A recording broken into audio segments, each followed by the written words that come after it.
Hi, I'm Bill Corcoran Jr., and I'm your host for the On the Stacks podcast. Today, I'm chatting with Antonio Scotto, owner of Fiamma Rossa. What's up, podcast? Episode 63 of the On the Stacks podcast in the Blue Door studio. Welcome to the podcast, Antonio. Hi, how are you? I'm good. How are you? Well, thank you. Hey, how do you say welcome to the On the Stacks podcast in Italian? It would be benvenuti sulle pille di un podcast. No, actually, it'd be benvenuti al podcast sulle pille. All right, I'm not going to try to repeat that. So thank you. Oh, no problem. All the Italian listeners will now know what they're listening to. Ragazzi, sono semplicemente un ragazzo americano napolitano. Tranquillo, non mi giudicare solo di questo. Grazie. Okay. Antonio probably just made fun of me. I'm not going to ask him what he said. You'll figure it out. All right. So, well, man, I'm super excited you're here. I mean, you brought all these amazing pizzas, like 7 or 8 of them, which we'll talk about in a little bit. We're full right now because we ate half of them. I know. That's a shame. In Naples, they say "a pizza mangia per tutti," which means that everyone can eat pizza. It's a food for everyone. Nice. And we left some on the table there, so on the stacks actually. Yeah, for like literally. Yeah. We were on the stacks eating pizza. Pretty much. Yeah, throwing the dough. Yep. You dunked one on my head. Slam dunk, actually. Slam dunked it, yeah. It was an alley-oop. We were spinning in. We just kind of came full down in. Yeah. Dunk. That was a first. Yeah. I've never tossed dough before. You did well. You're a natural. Was I? Yeah, you were stretching it out. Even it was going up. Until the end. Till the end, yeah. Till the end. But hey, it was a good run. You almost had it. I'll stick to my day job. Probably be a little kind of wise, maybe. Yeah, maybe. it's okay. You already got your gig going. Yeah, pretty smooth. I'm good. Yeah. So, but yeah. So let's talk a little bit about your Italian heritage. Your family. You guys are right from Italy. So take me back to Italy. Ooh, take you back to Italy. Yeah. So I've been going to Italy as long as I can remember. I was going for 3-month, 2-month stints since I was born. Actually, I missed a little bit there, maybe from like 9 to 14, 9 to 13. I missed 3 years. I knew that when my passport expired because when I counted the stamps, I was 16 going for a new passport and there were 13 stamps going to Italy on it. So I'm like, all right, I missed 3 years. It's kind of my count. And I was actually kind of irked a little bit when I had to renew my passport again. They're only done at 15 points or 15 years at a time there. And I was missing 1 page. I didn't get it. And then COVID hit, so I couldn't fill it up. I have a new passport, 1 stamp on it. Gotta make this work. Yeah. So when did your parents come to America?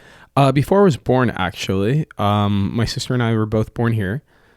I believe my dad came to the U.S. in 82 and my mom shortly after in 84.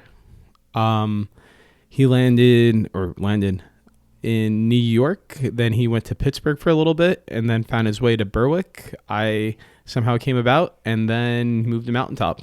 Really cool. Yeah. And then King's Pizza, which everyone, is very well aware of, King's Pizza at Mountaintop. I thankfully live 2 minutes down the road. Oh. Yeah, so I'm not far. Thank you. But so tell me a little bit about King's Pizza, growing up in the family pizza business. So that's awesome. I've learned so much. I'm so grateful.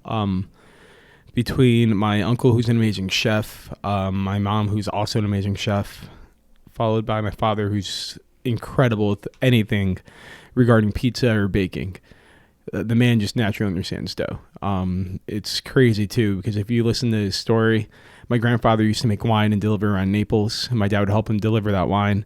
Then he went into merchant marine. He became a head captain on a boat, and then next thing you know, the man's making pizza in Mountaintop, and he is phenomenal at it. They opened up the first King's with my other uncle in Berwick. My father and him split it. And then things went the way they went. My dad went to Mountaintop. My uncle went to Wyoming. Actually, he has angels in Wyoming. So it's my uncle. All the same family. And what's it called? We just started going. So growing up, I was fortunate to learn off of Uncle Pasquale in the kitchen, my mom, Lucy, in the kitchen, on top of all these other chefs that would come in occasionally. Or when my father had a restaurant in Miami, he had one in New Orleans, I was able to visit. Learn off different chefs down there. We had one in Clark Summit, learned chefs up there. But the big influence was probably when I was running one down in Florida. I was running one right outside Sarasota in a little town called Placida. It's outside of Rotunda West. Rotunda means circle in Spanish. Redonda, circular. And in Italian, actually, also Redonda. And man, you go around this little loop-de-loop, go over and you find the restaurant. And there I was fortunate enough to work with Stefano and Miguel Corrado.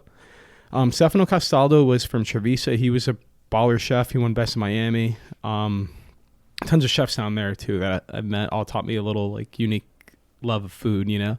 One guy would, I remember I walked in the kitchen once and I was like 13. My parents probably don't know this, but here's all these like chefs who from all over the world, you know, from Latin America and Europe, just hang out in Miami, throw knives against a kitchen wall and get them to stick.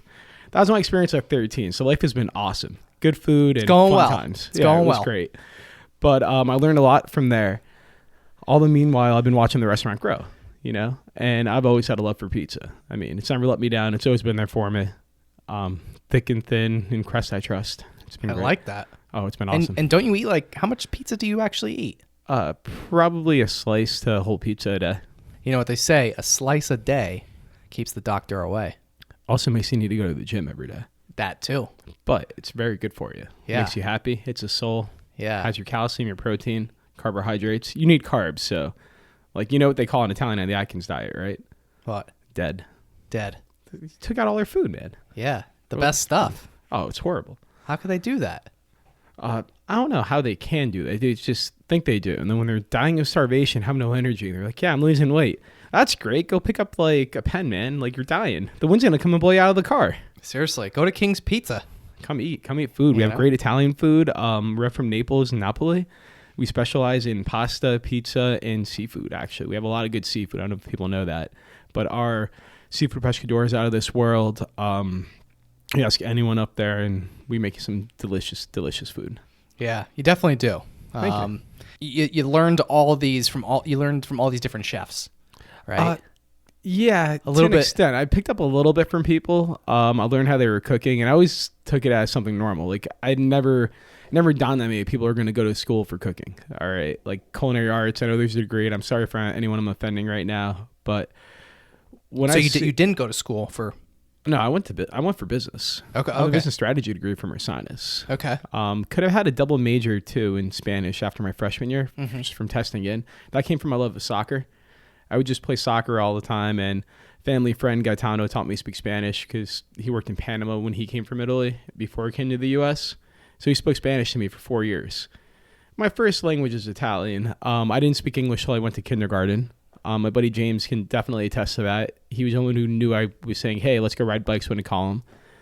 But yeah, didn't speak English, learned to speak English because my sister would help me count and help me learn. By first grade, I was selectively using my English. So, hey, tie your shoes. Hey, you're going to fail if you don't tie your shoes. Boom, I know how to tie my shoes. It was amazing. Like, she was such a good professor. Yeah. You know, got me to do it in half hour instantly. Yeah. Sure. So you went away. You went away to college, right? And then did you always have the intention of being in the restaurant business, or did you think you were going to do something else? I went for sports medicine. I had 4 knee surgeries. At one point, I was training with a pretty solid team in Italy. I was going to practice squads. I was kicking the ball around. My dream was always to be a pro soccer player. You know, like everyone's got their dream. Like, hey, I want to be in the NFL. I want to be in the NBA. I want to be a pro soccer player. I just thought it was awesome. I got to the point where I went for a mini camp. I was training, and then, hey, come back and train again for free. Hey, go up to here and go train. That team was Juventus. It's a pretty big deal. And before I even got to college, I go, hey, you've torn your knee 3 times. There's no way we're ever going to invest in you. You're pretty solid. So I came back in. I looked at my D1, 2, and 3 offers and chose D3, tore my knee, and that's it in soccer. But I still play every day, and I enjoy it. I coach when I can. Help out anyone local. You know, I'm trying to get a little pickup game going, guys. If you hear this, show up, get a hold of me. I'll play. There you go. It's fun. But yeah, I went for sports medicine, teresinus, and when I got a load of the work, and I noticed that I wouldn't be just helping young kids and athletes getting back into shape, I had to deal with all the other stuff a sports medicine professional would deal with. I realized it just wasn't going to be for me, so I switched to business. And then what? And then I finished college and went back to the restaurant. I helped around the restaurant various spots, either on the line. I've managed a bar. I've managed a patio at times. I've helped do promotions. I've helped bring bands in. I've helped do the beer selection. The liquor selection was awesome. You know, like, shout out to the reps who always take care of me, like letting me try new things. I was with a couple of bar tenures and owners in Philly. Like 3 years ago, we got certified in tequila by Patron. Like, that's unheard of. It's all been fun. But, yeah, I've just been helping around the restaurant, you know, family business, seeing what I could do. You obviously have learned a lot from your parents in the kitchen, business wise, or, you know, just professionally. Like, what are some of probably the things that you think would you say that you learned the most from your parents, just about business? Always be ready to show up. Like, don't ever trust that someone else can go do the work for you. You always have to be there. Always have to make sure you're around and make sure perfection goes down. Not because you don't trust who's running it, but because other things could happen, and we're all human. So, like, we're the last line of defense who has to show up to do stuff, no matter what. So even if we're planning to be there and we're going to have a team of 4, how can you do it with a team of 3? How can you do it with a team of 2 if something were to happen? Yeah, and the restaurant business is fairly difficult, especially nowadays. Oh, yeah. With Corona, it's been insane. I don't want to comment too much on the pandemic, but everyone's got a different outlook on it. And you'll find, like, there's some people who will walk in still without a mask. You know, it's a state mandate. You need a mask to like sit down and dine in. And some people still will act like, hey, I didn't know you needed a mask. And it blows my mind how, like, everyone reacts differently. Others just won't go in because it's a pandemic. They're afraid, you know. It doesn't matter if someone's wearing a mask or not, you know. And we've been going through slowly, steadily. So hopefully we're at the light at the end of the tunnel. I think with the vaccine confidence level, things are going to start going back to normal. I think it's going to be good. And you came up with this new venture, and I'm gonna try to pronounce it, but I'll probably butcher it. Fiamma Rossa. Fiamma Rossa, bravo. How was that? Sì, stato ottimo. That was good, right? Perfection. Nice. Right. So you came up with this idea. Where did it come from? You brought this picture of this truck. You were on a fishing trip or something, right? Yeah. So I've always loved the idea of owning a food truck. I just thought it'd be cool. Like, you know, I'm gonna set up at the beach. I'm gonna start the pizza. I'll get the oven warmed up. I'll go swimming. I'll come back. Whatever it is, like, it'll be sweet, you know. Like, that's a dream. I don't think that can ever happen. It just doesn't make physical sense to go swimming, come back, and cook food. Like, come on, dude. Yeah. But like when I was a kid, like, that's a sweet dream. You know, go work at the beach, live on the beach. Like, hell yeah. Can I say hell? I don't know. Heck yeah. Okay, yeah. Cool. Sweet. It's all good. Yeah. So yeah, it was always a dream to do. And I'm on a fishing trip with my buddies, like maybe 6-7 years ago. Nah, maybe not 7, but a while back. And we're on for tuna, and we're in the middle of the Atlantic. I'm talking like 13 hours out at sea. All right, you're on a little boat, like Gilligan's Island style. Like, some ships coming. You're either going to get these tuna or you're going missing. It's going to be awesome. And I'm sitting there scrolling through my photos, and I see a picture of this oven from Del Popolo in San Francisco, where he put an actual brick oven on a truck. Now, I don't want a CDL. I don't believe I should be in charge of a CDL. And I'm like, God, let's not go by the wayside. So fast forward to the beginning of the pandemic. I had a whole different project that I had to tackle for the family. And for this project, I believed a brick oven from Italy would have been the best route. So I was telling you about this earlier in the stacks. I was ordering these ovens, and I'm looking for these brick ovens, and I find the 7 master builders in the world, right? So I'm not going to name the company or the people who had this oven in New York City, but they were one of the original 7 oven builders. I wanted one of the 7 original oven builders because of this thing known as Vera Pizza. Vera Pizza is the same as tequila in Mexico from Jalisco. If it's not made in Jalisco, it's mezcal. It's not real tequila. You know, you can't get certified in it, and they hold it dearly. So Naples really holds Napolitan pizza margarita to their hearts. It was invented in 1870 when Queen Margarita came by. As an homage for the Queen, one of the peasants grabbed their bread, put the sauce and cheese and basil on it, made the Italian flag, and they shipped it off to the Queen, and she loved it. When she asked what the name of this new creation was, the smooth Italian man went over and goes, "It's a margarita after the Queen." And hey, now we have Margarita Pizza. The traditional pizza in Naples is a margarita and a marinara pizza. Marinara, marinata, which means a sailor. All right, that's where marinata comes from. marinara sauce, marinara sauce, because they only had garlic and tomato on a boat. Okay, sorry to burst your bubble. It was awesome though. That's the story. And traditionally, you also find some anchovies on the pizza, no cheese, because guess what? A sailor is going to eat sauce and cheese. 'Cause it's going to be stored on a boat with spices, and that's what they would eat. Anyway, crap, I digress from the story. The oven, right? The oven, So New York City. I wanted the Margarita Pizza logo because I want to have one of these original, authentic pizza ovens. I want to get the stamp. To get the stamp, you have to have the right oven. You have to use the right product. You have to do it the way they do it. So I'm like, you know what? I'm going to get a Margarita Pizza out of this oven in 90 seconds with all the ingredients. And that started out to be my mission. Well, my mission soon turned south. When I found the oven, I'm like, all right, this is good. It looks good. It looks good. And then the guy made the fatal mistake. Aside from overcharging me, which I was cool with, he called me Tony. All right. Tony. Now, like, I don't know. I'm not saying it's a bad thing, right? But, like, we're doing business, right? And this is another thing I learned about business. You always address a person how they want to be addressed. Okay? It's 2021, man. Like, if you want to call Mrs. Bob, you call Mrs. Bob, because that's the right thing to do. All right. I don't care. You don't care. That's how you're introduced. That's how you go with it. All right. So you introduced yourself as Antonio, and he insisted on calling you Tony. Tony, mid phone conversation. Cool. Okay. Follow up. Hey, this is Antonio.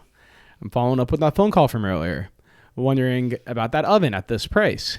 So he gives me the price, and he goes, well, Tony. I'm like cringing reading this email. Like the first thing I see is he goes, hey, Tony. I'm reading it. I'm like, okay. And he gives me the price. I'm like, man, this is so pricey. So look up this company in California, Fono Bravo. I'm like, man, they're even more pricey. They're not even a real oven. This is bullshit. Like, I'm not going to get rid of pizza stamp. They make it in California. They ship it from here. And the guys from Italy want an entire mortgage for like this oven. This is nuts. Like, guys, there's a couple fire bricks. You know, like, I'll make it myself. I have no issue. Actually, if you're in the area for one, look up Carl Kemmerer. He's a concrete guy, and he makes brick ovens. You want one for your backyard, he'll probably hook you up. I don't know if he still does it, but he's been helping me every time, like, I get panic attacks with my oven. You know, like, oh, man, it's cracked. Anyway, so this guy from New York starts going, like, oh, yeah, you know, it's 14, 15, 16. He starts going up with these thousands, and he's like, yeah, then you're going to have to tile it, then you're going to have to ship it. I'm like, dude, like, I don't know what you got going on in New York right there, but I don't want any part of this oven, all right? Tony says no, and Antonio says hell no, okay? Thank you. So we end this conversation on the merit that he called me Tony twice, all right? That's really what pissed me off. The overcharging I was kind of upset with, but I thought there's a better means. So at this point, I called, 6 out of the 7 builders, and I finally get a hold of Salvatore. Salvatore is from Di Vicino. Di Vicino happens to be in Quarto. Quarto is this little town that my buddies and I would race mopeds through about 20 minutes away. Before our parents knew we were racing mopeds. We'd go over there, we'd grab an ice cream, we'd get a coffee. If we were really badass, we'd even have a beer. Oh my God. Yeah, in Italy, you could drink when you're 13.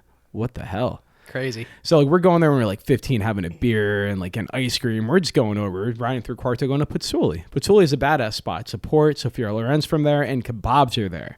I don't know if you know what kebab is or a kebab. It's like a gyro on steroids, freshly shaved, like meat coming right down. They have all the nice tzatziki sauce going on top, but it's not tzatziki. It's like tzatziki sauce also on crack. Like, it's amazing. I don't know what amazing. It is. But like, we get that, and I start talking to Sal, and I start realizing I know where this guy's from. And this guy realizes he knows where I'm from. So he goes, hey, look, it's COVID. I have these ovens. I was going to build 4 ovens. I fell through this material. How about I give you a deal on an oven? And he starts building an oven. I'm like, perfect. I'm getting my oven. So he loads it up, and he ships it over after he hand builds it. I have all the photos. I'll show you later. So he hand built this in Italy? Yes. Naples, Napoli. It's awesome. From Di Vicino Forni. I'm not even going to try to pronounce that, but yeah. So he makes it. They're one of the 7 oven builders, and they ship this oven over, right? And amazing. I go to Jersey to pick it up. I have my buddy John with me, and John's like 6'4", so like I don't know who I'm going to run in with, because like I bypassed all these political aspects. There's this broker, that broker, this company. It's just me going to the port with my buddy John to pick this oven up. Just came direct and put it on this trailer and drive it back. Like, that's literally what's going down. All right, like, I talked to this guy on WhatsApp. He didn't even speak Italian. He spoke Napolitan. All right, Napolitan is completely different. It's a whole different language. It sounds like you had Spanish and Greek mixing with Italian, and then someone got drunk and told you to go talk. All right, it's not a pretty thing. Actually, it's a beautiful language. But it was just a little difficult to communicate. No, it was great for me. Like, that's my first language. You but know? not for anyone else. Well, no, if you're speaking pure Italian, you're totally getting upcharged. Kind of like when you go to Naples. Dude, no, it's bad. I remember a buddy at Mount Vesuvius before. He wanted to pay $18 for rocks. So then my dad goes over and speaks Italian, and my dad gets it for like $15. I'm like, Dad, let me go over. I go over, speak Napolitan, I get it for $12. It's not about saving money, man. It just literally, it's a tourist thing. It's so bad. So you bring this oven back, and you're loading it on the truck in Jersey. Mm-hmm. And we get there, right? And who's loading it up? It's my buddies from Italy that I knew when I was a kid. I used to play soccer with these kids. I'm like, this is amazing. It's Pasquale. Pasquale's like 7-8 years older than me, has a wife, has kids. I haven't seen Pasquale in like 15 years. And it's him and his buddy Giuseppe, or his cousin Giuseppe. I'm like, oh my God, what's going on, guys? And we have a coffee. Like, next thing you know, John and I are going inside to drink espresso while his guys are loading the oven onto my trailer. And this is amazing. And we're driving it back in. So we get back over here, right? And as I'm driving in, the project that I had actually not even before I was driving, maybe a couple of weeks earlier, I had an opportunity to sell. So I decided to take my one move and turn it into the pizza trailer that I saw on the boat 6 years earlier. And I took this oven and I had a trailer built by Transport Custom Designs out in Montoursville. They're the closest 570 area code, which was big for me, custom building company. They built the trailer from scratch out of aluminum, balanced the oven on top, and now I have this beautiful food trailer. Exists. Oh, it's amazing. They did everything from scratch, all of aluminum. It's light, it drives awesome, has out every feature I want, and we're still adding to it, working together as a team. They're doing a great job. So cool. So like what made you really want to start this? Well, I had the oven, which I could either, show off and put in my backyard and like, hey, come have pizza. I mean, that sounds like a smart idea. Expensive backyard. Right. Or, as you saw on the stacks, I make a lot of intricate pizzas. So I probably have about 40 different pizzas, like anything for dessert pizza, appetizer, dinner pizza, you name it. I have a pizza for it probably. We had it all today. We scratched the surface of it. I'll tell you that. Well, not all of it, yeah. We had a lot, though. But we had, about 7 different. 7 ones, yeah. They're all different, all unique. And we already have 18 pizzas at the restaurant. So rather than put a pizza up every weekend and make that like a pizza on special, or rather than, complicate things at the restaurant, I decided to have a little bit of fun with the pizza oven on the go. So now I'll make pizzas to go anywhere I go. More festivals, events, catering, weddings, events of that nature. Maybe a luncheon during the week. So you're taking this mobile oven around town, and you make a pizza in 90 seconds? In and out. How? It's cooking at about 12 to 1500 degrees. Probably 1000 with radiant heat where I'm placing it in the oven, but it's definitely hitting 1300 at some points in that oven. How the hell does it not just burn?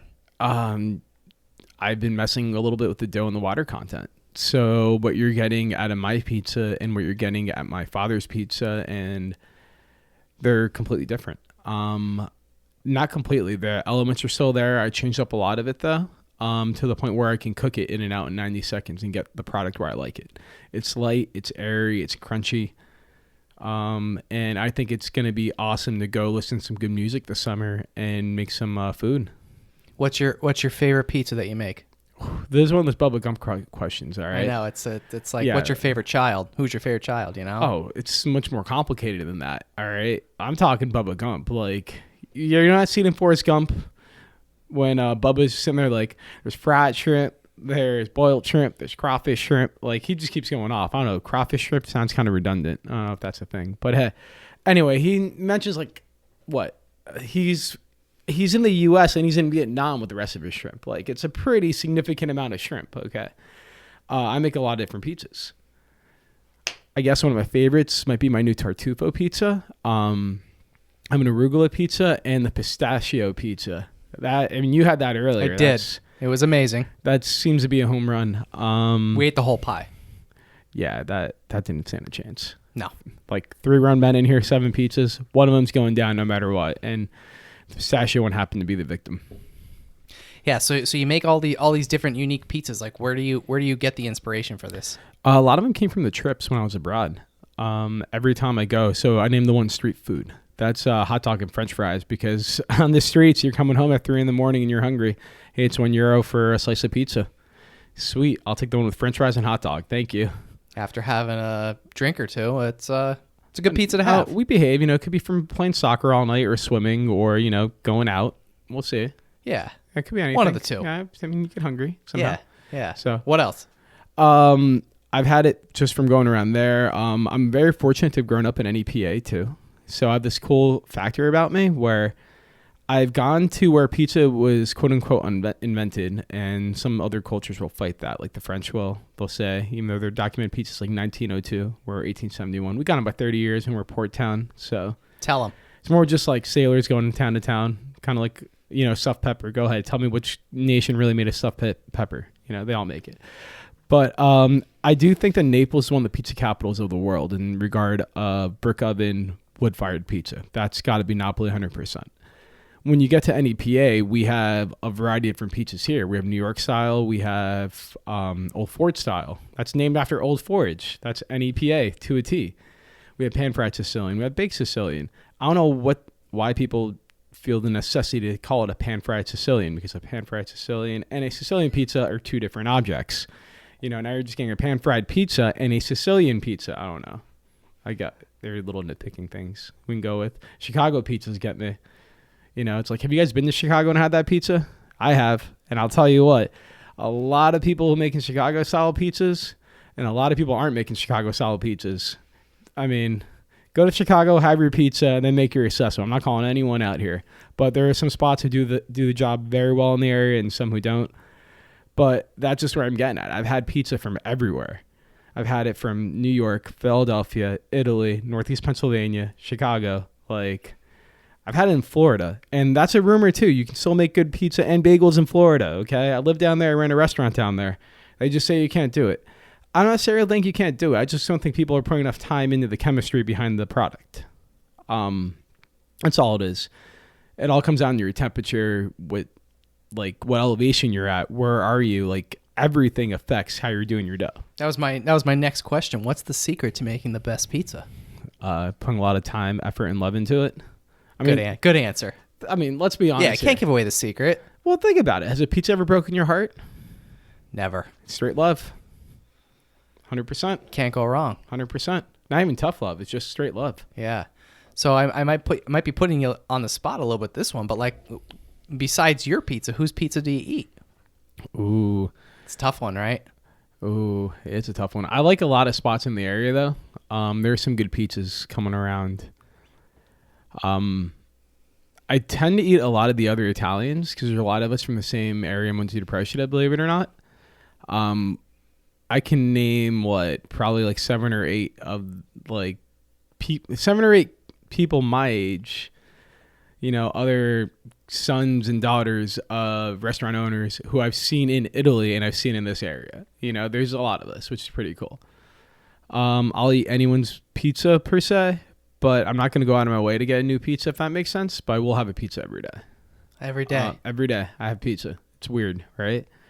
And it's not even that I'm going out of my way to have pizza. It's like, I made a new pizza last night. I wake up and it's like, man, it's 9 a.m. I need something. There's pizza. There's always pizza around me. You live with me, you live around me, there's pizza. It's going to happen. It's crazy. Do you think you're ever going to get sick of pizza? There's a lot of pizza. So, no. No? No. So what's the plan with Fiamma Rossa? So Fiamma Rossa has been my little outlet to make different pizzas, go out, experiment, and get into the catering aspect. I'd love to one day get into weddings full blown and make giant sauté dishes, make giant events. You have 200 people, you want 4 different sautéed seafood dishes, you want a regular pasta, you want a pizza buffet and some steak. I got you. I'll bring the grill, I'll bring the oven, and I'll bring everything, but I'm cooking for you on the fly. I'm used to going to weddings. That's partially why I caught back up with my passport stamps. I've gone to Italy, I missed COVID, but my last 4 years in Italy all had doubled up trips, 2 trips. And it was all because someone's getting married or someone else was getting married. And the weddings there are just so different. You walk in to a building that has 3 dining rooms and all 3 are for the wedding. Plus a dance area, plus a cocktail area, plus a bar. Whatever is there, that's what you get. You have these beautiful visuals. You have the oceans, you have the wineries, the Tuscan grapes. You name it, they're all there. And each course lasts you an hour, and you have a 10-hour course or a 10 like course meal. So you're eating for like easily 7-8 hours of this time plus dessert, and it's something different. You go to this dining room, that dining room, this dining room, friends, family, laugh and dance. We don't really have that in the area, and I'd love to be able to bring an experience similar to that here. Whether it's me cooking for you on the fly in between each dish, like, hey, all right, ready? Now it's the white clam. Everyone, you're going to get white clam. I serve up 200 dishes, start the next dish. Okay, now we're getting, we'll do a little zucchini and shrimp, or we'll do something different. My pistachio is a new flavor. I'm sure I'll come up with something like that, I'll send it out. You want something pretty normal, easy. You want eggplant parm? Sure, I'll make eggplant parm for everyone. That's not an issue. But I'd really like to keep the fresh saute on the fly for big, fancier events. I just don't see a lot of it happening. Everything's done in advance and brought to you and reheated. I want something fresh on the fly. And I thought the pizza was a perfect example of that. I can bring you a pizza and have it cooked to you in 90 seconds. If you're walking up to me, please don't walk away and come back for your pizza. Just scroll through Instagram or whatever you want, reload. By the time you look up and your phone says no connection, your pizza is going to be handed to you. That's crazy. And yeah. What is the name Fiamma Rossa? What does that mean in English? It means red flame. So how did you come up with the name? So Fiamma Rossa, believe it or not, I had a list of about 30 different names. It was Parte Neope, Napoli Pizza, street food, Napoli street food, pizza porn, like you name it. I was him with all these, and don't Google pizza porn, bad idea. But like I started Googling these names as a way to see which one had an open website. So when I saw Fiamma Rossa, the Red Flame had an open website. That's kind of where it came from. And I just went off of that. I wanted everything to have the same name and be streamlined. That just comes from going to school and different ideas I've seen in business. I just don't think it makes sense to have 3 different tags or 4 different tags. Have one tag so everything's streamlined, goes in one area, and everything's concise and goes. Just thought it'd make more sense. So Fiamma Rossa was on my list of like 30 or 40 names I came up with. Everything had to be in Italian, and I got a lot of people saying, dude, write something in English so people know what's going on, or they're going to keep asking you. I'm like, yeah. But if they ask me, they're already thinking about it. So I'm going to have a little bit of notion in there. And that's kind of where I went. I want it to be in Italian. I want you to be like, yo, what is that? Or who is that? What's going on there? I'm real excited for this event that probably already happened by the time you hear this podcast. But there's going to be a lot of people enjoying beer, and they're going to be smelling a campfire. And I hope they have the same reaction. I smell some wood. What is that? What's burning? Oh, it's pizza. Hey, what is that? Is that an oven? What's the story behind that? Oh, you had that made in Naples? Sweet. Can I get a pie? Sure, man. Try this one out. Here, I have a bunch of random ones. Darren was in here earlier doing photography. Shout out, Darren. Great job on the camera. I saw a couple of your photos as you were taking them, but like that probably did a good job. I can't wait to see what they come out with. But Darren said it earlier. He goes, dude, I would never have ordered any of those 7 pizzas you brought. Something just a plain margarita. But you know what? Pistachio hit for him. He liked the Nutella one. Nutella and raspberry pizza. The dessert pizza. Oh, dude, there's so many dessert pizzas. I got a cheesecake pizza now. I can cook you a cheesecake in 90 seconds. That's insane. Yeah. That's so wild. Oh, it's great. There's nothing like this in the area, right? Not to my knowledge. Right? Yeah, I mean. I haven't been told of any. I've heard of someone doing a truck similar out in Strasbourg, I believe. So I guess that would be the area. But that's kind of far, though. Kind of far. But, yeah, no one local to my knowledge is actually doing like a wood-fired pizza. But I didn't want it to be a food truck either. I wanted it to be more of like a wood-fired kitchen experience. And back to what you said that Darren said, I never would have tried these pizzas. So, like, by the way, Antonio brought in these. There was 7 different pizzas. Each one was basically probably something you've never seen in your life, pretty much. And you would look at them, and not that they didn't look appetizing, but you would hear the ingredients. You'd be like, I don't know if I want that. However, I got to say, I tried every single one, and there was not one I didn't like. And I'm not just saying that because you're sitting across from me, and I might go missing after this. But no, honestly, though, it was an experience, and I've never had a pizza like it. Oh, thank you. Yeah. Thanks. Yeah, you have a serious talent. Thank you. I appreciate that. You really do. Thanks. So, yeah, I'm excited for you to take this thing around Northeast PA, and who the hell knows where else you're going to take it. But it's cool stuff, man. Thanks, man. Yeah. What, you're like a young entrepreneur, you're doing something totally different, totally out of the box. What advice would you give to someone, say around your age that's looking to maybe try something different? It doesn't have to be in the restaurant industry, but just in general. Ooh. I guess there's a couple different rules. Okay.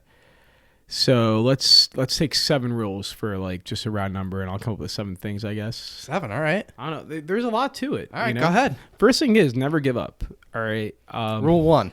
Everyone's always going to tell you like, hey, you know what? This isn't going to work, or you know what? I think that's a way to do it. Well, guess what? If you listen to everyone else telling you how to do your business, you're never going to get your business off the ground. You're always going to be following their way, this way or that way, and someone's going to discourage you at some point. Second thing, if someone discourages you, move on. Go past it. Thomas Edison didn't say that, he failed 1,000 times before he found the light bulb. He just found out 1,000 ways not to make a light bulb. It's the same way, all right? Thomas Edison, real smart guy. Do you know what's a real smart guy? Jack Sparrow. Jack Sparrow once said, your problem isn't the problem. Your problem is the solution about the problem. So figure out a new way. That brings me to step 3. Think out of the box, okay? If you're doing what everyone else is doing, all you're doing is fighting market share. And fighting market share makes everybody miserable. It makes people you're competing against hate you, or maybe not wanting you to succeed as much, depending on where you're at, right? At the same time, if you're fighting for a new market share, maybe they like you, maybe they don't, but you're still the new kid on the block.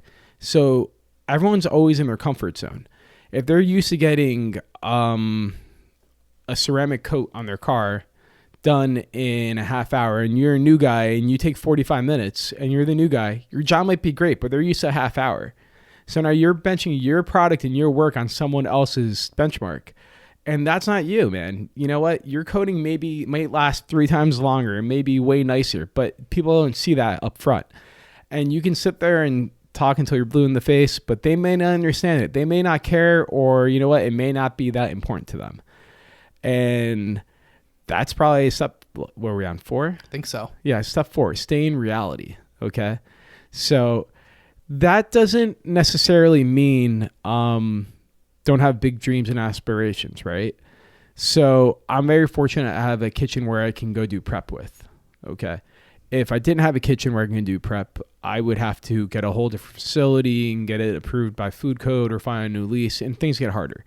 At that point, you might need a restaurant, might need a new spot, but you all want to do things that are possible. So I saw the opportunity where I can, still help out the restaurant, still advise, or still be around, and still get my own personal side project done or side business done and see how it grows. That's a reality. I'm not doing any crazy logistics. I'm not spending anything or putting myself at like a hard place to do this. You don't go out and buy a brand new car if you're going to buy a brand new house in the same month, right? Maybe you are. Maybe you're doing very well financially. But a lot of people would rather buy the house, settle into the house before they get their car, just so they don't bite off that much extra like income. They don't know how everything's going to go, right? You might buy a house and find radon. I don't know. You might have to put some money in. You might need a new roof. You want to go into things that are feasible and real to do and attainable. You don't want to stretch yourself too thin. That would probably be number 5. Stay within something that keeps your sanity. Because although we're all great, and yeah, I would work 7 days a week. I would work, 24 hours a day. I don't need to sleep. I could probably sleep 6 hours a day. I do sleep 6 hours. Sometimes I sleep 4 hours a day. That's me. But you know what? If I do a week of sleeping for 3 to 4 hours, by like the 12th day stretch, I'm ready to like not talk to anyone. All right. Like you try to get a hold of my phone, I'm not texting you back for 4 days. And it's something you did. I just don't want to look at my phone. I'm going to sleep. So if you can schedule if you can multitask in a way that you don't overbear yourself, which, any entrepreneur will tell you that's a complete lie. And this rule is definitely a lie. Definitely do it and give yourself some free time. So schedule yourself for 3 hours at the gym every day. Schedule yourself for 4 hours, And if you have to miss it, you have to miss it. But guess what? You have it scheduled. So it's a block of your time and make time for you. That's big. I guess rule number 6 out of 7 is never tell anyone everything you know. Nice. So there is no 7. There is. But you can't tell me. Or Oh. our listeners. That's part of the rule, right? It is. Yeah. I like this. Thank you. Yeah. That was cool, man. Thanks, man. Yeah. Thanks for sharing the knowledge. That's what I got. Except for the 7th one. Yeah, well, you can't tell them that. Right. Right Yeah. on. So what's so what are the future plans? Ooh, future plans. Well, we have some big things happening around Kings, hopefully. We're in discussion right now, so I'll be doing that. On top of that, I really want to take off with this food trailer. I really want to get into more events, more festivals, and do big like weekend gigs. I'd love to do weddings and get into luncheons sporadically and bring that around. And yeah, just see where it goes from there. Hopefully, eventually, I can have the saute station I was showing you in Puglia. I'm excited for that too. What is it? Tell everyone. It's this giant saute station where you can cook for 200 to 300 people at a time. But in order to get it, I have to go to Puglia. It's funny because this company doesn't sell online. You have to go pay for it in cash in person. It's in a spot where planes and trains don't arrive, so you have to drive to or go by boat. And I'm pretty sure it's run like it's Puglia, so like it's a pretty sketchy area. You can't rent any nice cars. They don't allow it to go there, and some companies don't rent cars there, period, because it's so sketchy. And yeah, I'm going to have to go travel there and not get like stabbed or robbed and try to buy this like saute station. But I really want everything to be right from Italy and authentic as possible. So that's going to be a pretty awesome trip. On the bright side, the water's beautiful and the seafood you can catch there, like the sea urchins, incredible. They taste so good. I can't wait to go. That's cool. So how can someone learn more about Fiamma Rossa? So if you go to www.fiammarossa.com, FIAMMAROSSA.com, you'll find a picture of the food trailer at the moment. Hopefully I don't change the website before this goes live, but it might happen probably. You'll find a lot of mouth-watering pizza pictures. You'll see how the oven was made, and you'll see a list of our public events. On top of that, there's our phone number there, 570-709-7546. And you can text us or call us at any time. I have 2 different lines. One's on my iPad and one comes right to my cell phone. It's the same exact like device, so it's always on me. They'll get in touch with me personally. That's not my private one, so go ahead, share that, blow it up wherever you want. Whenever I've had enough, I'll ignore it. Kind of like I said in my earlier rule. Don't give out your personal information. Don't let yourself get stretched way too thin. The do not disturb button's phenomenal. How about we talked a little earlier before, but I meant to ask you before when we were talking about Kings, but the name Kings, where does the name Kings come from? You know, I've always asked my dad that, and he hasn't really given me a solid answer, right? So one day I'm like, Dad, can you please tell me why we named this Kings? Like, we're from Italy, from Napoli. You know, we have some amazing food. We're all Italian. We all speak Italian. I didn't speak Italian or English until I was like 7. All right. Like, why did you name it Kings? It's such like an American name. I don't get it. He goes, well, when they bring it up, I just thought you would eat like a king. That's like, so right, cool. I like it. Yeah, that's really cool. And by the way, like before we started, like I was asking you, and like at first you're like, I don't think it really has like a cool story, but that is a really cool story. Oh, thanks. Yeah, that is pretty cool. So, you guys are also Fiamma Rossa. You guys are also on Facebook, right? Yeah. So, Fiamma Rossa Catering Company. The same tag works on Instagram.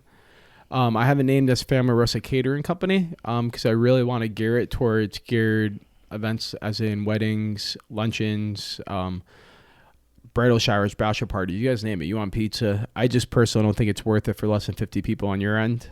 I will show up and cook, not an issue. But I just think to keep it cost efficient for everyone, 50 people or more is really the way to go. Even like soccer tournaments, fundraisers, I think that'd be a nice little experience. really cool. What else, man? Is there anything I didn't ask you that I should have? Not really sure. I mean, you're the guy with the mic. I just kind of show up and drink some Mexican Coke. Yeah, thanks for those, by the way. Yeah. So everywhere else in the world, they're called Coca-Cola. In the U.S., it's called Mexican Coca-Cola because it's made in Mexico with actual sugar. So if you go around the world, they have actual sugar, and those Coke products are way better than American Coke products. And I'm sorry to hate guys, but I don't really drink soda unless it's mixed with something or, it's an actual Coca-Cola product with real sugar, because that might be the best beverage on the planet next to water. Are you going to be selling them on the truck? 100%. Anything else on the truck? So we're going to be venturing out. At the moment, I have a Type 4 license, which means I'm able to have anything as long as I get hold of our food inspector. She's a awesome person, very ready to the books, very, very good at doing her due diligence, very quick response. And yeah, so I'd have a Type 4 license so I can expand it. Eventually, I'd like to get into crepes, so we could do some pizza and crepes. I'm looking to do like a little pizza appetizer. Like, here's my perfect night. Okay. Do it. So let's take Garvey, because I know Garvey's a mutual friend of ours, you know. Garvey, if you're hearing, you're the man. Ryan Garvey? Yeah, Ryan Garvey. You know Ryan Garvey? Dude, who doesn't know Ryan Garvey? Oh my God, you're right. Who doesn't know Ryan Garvey? So, he's going to love this. Oh, dude, he's smiling already. He's over here. He's sitting here thinking McGregor is coming on the TV. He is McGregor. He basically is McGregor. Kind of like McGregor. Yeah, he's McGregor. So when he was on, I told him that. By the way, him and I didn't really even know each other when he was on the podcast. And at the very end, I said to him, like right before we ended, I was like, did anyone ever tell you look like Conor McGregor? And he just burst out laughing. And then he told me a funny story, which was actually kind of cool. But yeah, so back to your Garvey. Back to the Garvey story. Well, I would just let in with Garvey because I know he's a mutual friend. That's why I started it. But so I know Garvey's getting married. Garvey and Anna are getting married. Wonderful couple. And they're getting married at a location that requires a caterer. So let's say that a good friend like Garvey comes in, right? I'd be like, look, man, I don't pitch it to anyone else, but you're a friend of mine. This is what we're doing. We're going to get... all of us are going to show up, okay? And we're all going to enjoy your wedding. In the beginning, when we're all having these cocktail hours before your caterer shows up, I'm bringing the oven. I'm going to have my guy make you 60 pizzas. I'm going to teach someone by that point because he's not getting married for 2 years, so I'll have time to do this. Here's what we're doing, right? We're going to get we're going to get a pizza buffet going out. You're going to have 10 different pizzas set out in like stands, oscillated different height. So like the tall and the short people all have different views of like different types of pizza porn sitting out there, and they're all going to go out and grab a slice. Okay. After they've all had a slice, the real food comes out. Okay. Whoever your caterer is, they make your meal, they reheat your meal. I don't know. We'll go with that. They put it out. Okay. Everyone has a roux, the buffet, and they sit down. This is where I'm angry at American weddings, because you get one round and you got to like call it quits. I'm a big guy. All right. I weigh 220. Maybe I'm not a big guy, but I eat like a big guy. I eat a lot. So it's like one round of food. It's great because we're all like laughing, smiling, and dancing, you know. But like I'm trying to get full on something else other than water and Miller Lite. Like I want to keep eating. So they take the food away. What I'm going to do, I'm going to be sad. That's where I come in with crepes and pizza. Because now you've been dancing, right? And you're hungry. You're playing the wedding games, whatever is going on. Having some drinks, maybe smoking a stoke. Now you're hungry again. You know, I'm going to have some Nutella there, maybe some fresh fruit. We're going to make you a crepe on the fly in the trailer, or we're going to make you a dessert pizza come right out. And what's cool about it is that the trailer is silent. So all your guests have another cocktail hour drink and like some food and apps as they dance and eat and enjoy. And then they're all going home. Guess what? I've been in enough weddings and I've tended bar long enough to know after wedding, the party comes through again. So who needs pizza to go? Give your guests more pizza to go. That's the end of the night. Garvey, book them. I don't know if Garvey actually needs me because I kind of want to hang out there. But no, that's cool. Really cool. You know, but that'd be a friend wedding, because a friend wedding, like I would pull out all the stops. Like that's what we're doing. You know, if it's someone I don't know, I'd pitch it to them. But like, I don't know if they'd really grasp how amazing it is to have food at the whole time. You know, because a lot of people just want to have a ceremony with friends. Some people don't value food. I value food like crazy. You know, like for me, food is the number one thing. Yeah. Like why do you, and you know, with your Italian heritage, why like what's the significance? Food, yeah. Italian heritage, me. I mean, I don't know. I have Napoli tattooed on my arm, so that's one thing. So it's pretty serious. For me, it is. Yeah. Yeah. There's no love more sincere than that of food. Okay. Like your heart gets broken, you're going for food. You know, you might drown your sorrows in a beer. It still fills you up. I'm counting it as food. You know, food and beverage. It's one category, one license. Yeah, it's a serious thing, okay? Like, it has to taste good, has to look good. It's got to make you want to eat it. Have you ever been in the mood for a steak and then someone does like the dreaded, like, hey, you want this? It's medium. What? You mean that thing isn't bleeding? No, like the skilled vet's got to bring it back to life, or I don't want it. Okay, Yeah. like, Yeah. I don't want this thing. And it hits hard, man. It's a serious problem here. Like, food needs to be done right. It hits. In Italy, we go out at 8-9 o'clock to have a bite to eat and then go hang out. We don't go out till 9 o'clock, get a bite to eat, and we don't get home till 3 a.m. And that's what people do on a regular. They're not even going crazy. Just their walk through the town. And there's coffee, or espresso. And anyone who knows me, I love espresso, love coffee. That should be coming to the trailer at some point too. That's got to figure out the logistics of that one. Nice. Coffee, love it. Oh, the best. Yeah. Well, this was really cool, man. I appreciate you bringing all these wonderful pizzas, and you taught me how to, I don't know, spin the. Yeah, what was that? You had a one-handed going for a little bit. Little pizza dough, yeah. Yeah, we tossed it back and forth. That's the extent of my pizza career. It was pretty good though. It was impressive. I'm a true rookie. Yeah, natural. First. Natural. Mm-hmm. Wow. That's a compliment, I guess. All natural, man. Wow. That's all you. This was cool. So how do I say until next time in Italian? Alla prossima. All right. That's it. There you have it. Fiamma Rossa, Antonio Scotto on the Stacks podcast in the Blue Door Studio. Thank you. Thank you for joining me. Thank you. If you'd like to learn more about the On the Stacks podcast, be sure to search the hashtag On the Stacks on Instagram, Facebook, and LinkedIn. If you enjoyed this podcast, please subscribe and leave a review. We'll catch you next time on the Stacks.